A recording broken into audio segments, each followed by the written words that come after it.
حضراتو، الله رب ذوالجلال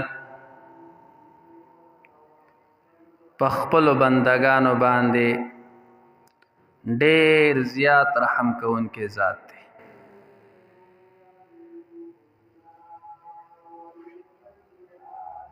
او د رحم او د کرمې اډو اندازه نشته. کو دا بنده د الله کافر ولې نه دی؟ په کافر باندې په دنیا کې د الله رب ذوالجلال رحم او کرم دی.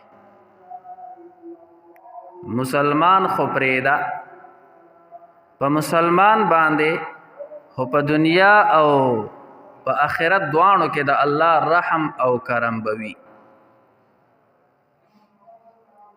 نو الله رب ذوالجلال په خپلو بندګانو باندې ډېر رحیم او کریم دی.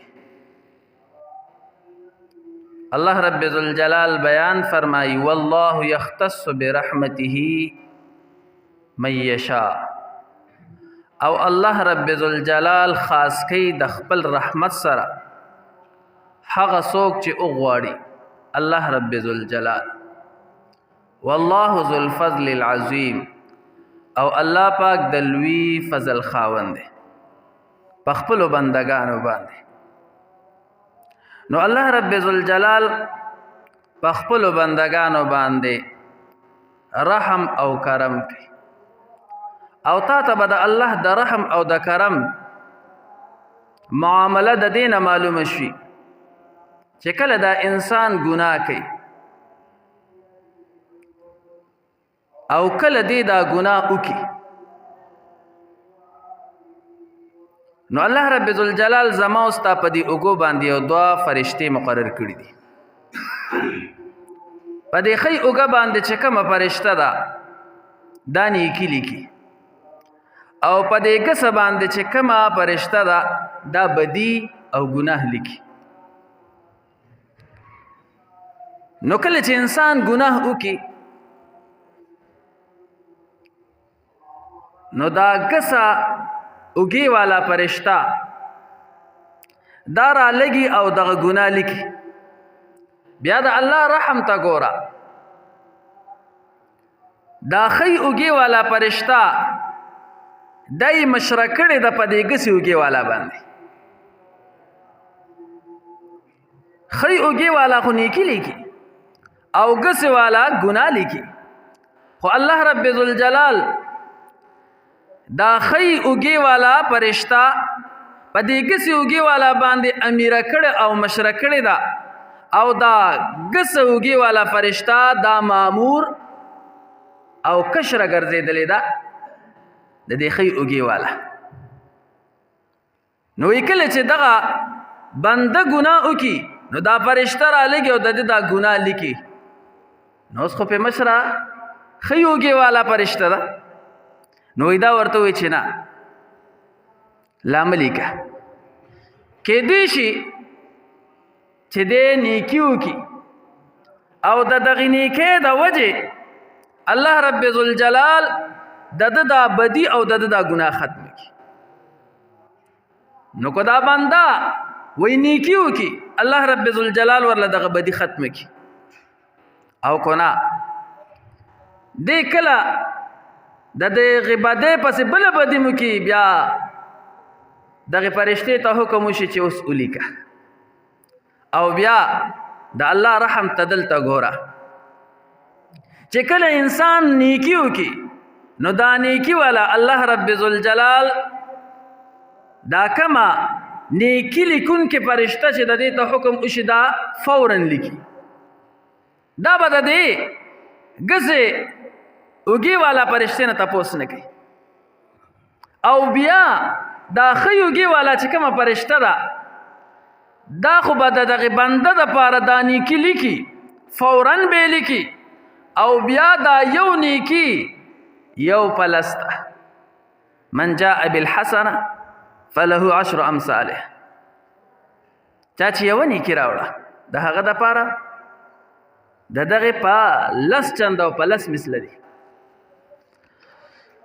او بیا دا ګزې اوږې والا چې کومه فرشته ده او دې د دې بنده دا ګناه لیکي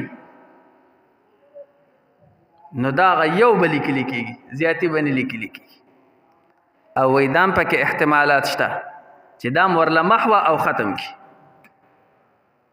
ولې د الله رب ذوالجلال رحمت هغه وړاندې شوی دی د الله په غضب باندې آقا انعامدار محمد رسول الله صلی الله علیه وسلم بیان فرمایي قال الله تبارک وتعالى ان رحمتي سبقت على غضبي چې زما دا رحمت چې دی دا زما په دې غصه باندې وړاندې شوی دی یو انسان چې کله ګناه کوي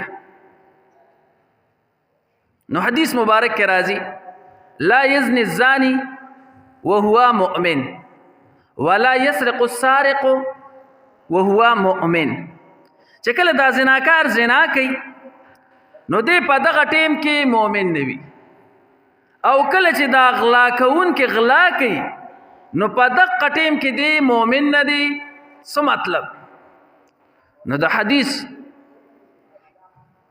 وضاحت او تشریح محدثین کوي او وی چې کله دې دا زنا کوي نو د کې ایمان نه وي ایمان د دنه اوچت شي او کله دې غلا کوي نو د دې غلا په دوران کې د دنه دا ایمان اوچت شي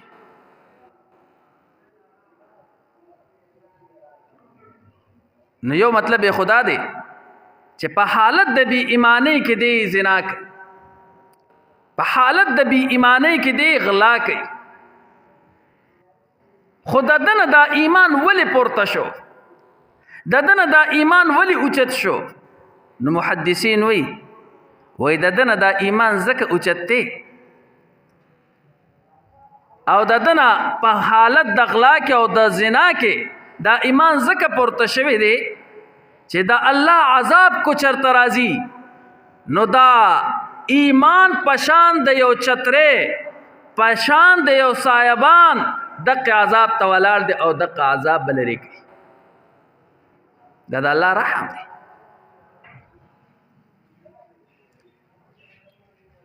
چې دا الله د عذاب نه به دا ایمان بچ کی او بیا دلته د څوک دا ونه وي چې اوس په منګه زناګانې کو منګه بغلاګانې کو ځکه چې ایمان به زمونږ حفاظت کوي نه دغه طرف ته مزه دی بل طرف ته لاړ شه صاحب چې دومره رحیم او کریم الله چې په حالت د زنا کې زما حفاظت کوي په حالت د غلا کې زما حفاظت کوي په حالت د قتل کې زما حفاظت کوي او زه بیا هم د هغې رحیم او کریم نافرمانی کوم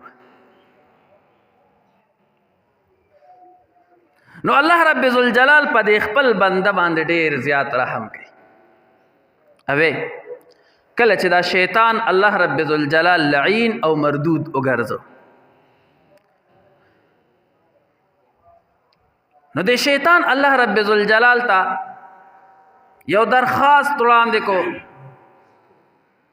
هغه درخواست او هغه دعا دا وه چې ما ته مهلت راکړه هغه مهلت هم قبول شو هغه واقعا نه بیانو مقصدی خبره درته کوم نو د شیطان الله رب ذوالجلال ته وی د قرآن الفاظ دي ثم لآتینهم بیا به زه دوی ته راځم من بین ایدیهم ومن خلفهم وعن ایمانهم وعن شمائلهم زه به دوی ته راځم د مخې طرف نه د شا طرف نه د ښی طرف نه د ګس طرف نه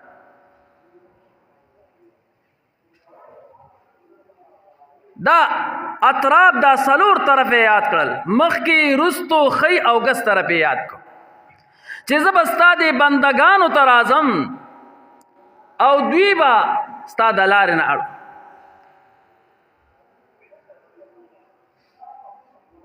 نو مفسرین دلته بیان فرمایي چې یو بره طرف ته پاتې شو او یو لاندې طرف ته پاتې شو دا بره طرف ته ولې پاتې شو او دا لاندې طرف یې ولې ذکر نه کو دی شیطان چې زه به د مخکې طرف نه راځم، د شا طرف نه بم راځم، د خی طرف نه بم راځم، د ګس طرف نه بم راځم. او دا بره او دا لاندې طرف یې ولې یاد نه کړو؟ نو مفسرین وایي لاندې طرف یې خو د دې وجې نه یاد نه کړو چې د شیطان کې تکبر پروت دی، د شیطان کې لویي پرته ده. نو د لاندې راتلل ناخوښه وګڼل، ځکه چې ده خو حضرت آدم علیه السلام ته سجده نه ده کړې. اصل مسله خو د دغه ځای نه پیدا شوې ده چې د حضرت آدم علیه السلام ته سجده ونه کړه، الله رب ذوالجلال لعنتي وګرځو. نو بیا به د لاندې طرف نه څنګه راشي؟ د خپو طرف نه به دی څنګه راشي؟ دی خو سجده کول نه غواړي. نو تکبر پکې پروت. نو د دې وجه نه دی د لاندې طرف نه د انسان ته نه راځي، خو دا د بره طرف نه ولې نه راځي؟ نو الله رب ذوالجلال ته وایي دا د بره طرف هیر کو. او ولې ته هیر کو؟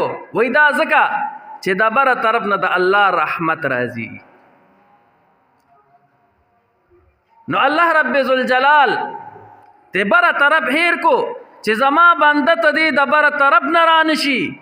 ځکه کو دی د بره طرف نه راځي نو د الله د رحمت او د بنده په منځ کې به یو فاصله او واسطه وګرځېږي. د دې وجې نه الله رب ذوالجلال د ده نه دا بره طرف هیر کړی دی. دا د الله رحم او کرم دی. ان رحمتي سبقت على غضبي. الله رب ذوالجلال بیان فرمایي زما رحمت، زما رحم، زما کرم دا وړاندې شوی دی زما په غصه باندې.